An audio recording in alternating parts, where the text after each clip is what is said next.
يعجبني العيش في برشلونة. أحب هذا الحي، أحافظ عليه.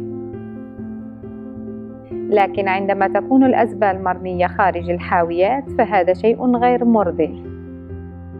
الرائحة الكريهة تشوه صورة الحي. نشعر بالإحراج عند زيارة الأهل والأصدقاء. كذلك تجلب لنا الجرذان والصراصير وحتى طيور النورس، مما يشكل خطر على صحتنا وعلى صحة أطفالنا الذين يحبون اللعب في الحي. الحل هو: سوف أشرح لكم كيف يمكن فعل هذا. يجب أن نرمي الأزبال في أكياس تسع في فوهة الحاوية. في الحاوية البنية فقط ترمى النفايات العضوية، والتي هي عبارة عن بقايا الطعام وكل ما هو قابل للتحلل والعودة للأرض لإنشاد السماء.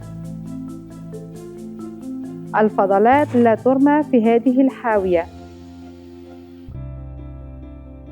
في الحاوية الرمادية دائما في كيس ترمى القمامة المنزلية التي هي عبارة عن الحفاضات والكمادات وكل ما هو قطني، كذلك الأواني الفخارية المكسورة والكرتون المتسخ.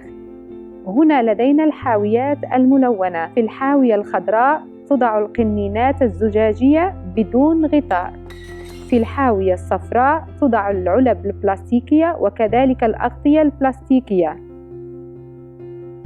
في الحاوية الزرقاء توضع الجرائد والمجلات وكل ما هو من الكرتون النقي.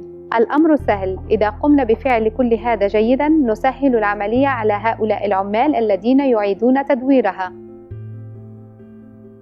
تذكر، كل ما تفعل بالأزبال وكيف تتعامل معها فهو شيء مهم. هكذا نحافظ على البيئة ونقلل من التلوث. جميعاً نستطيع أن نجعل من هذا الحي أجمل وعالم أفضل.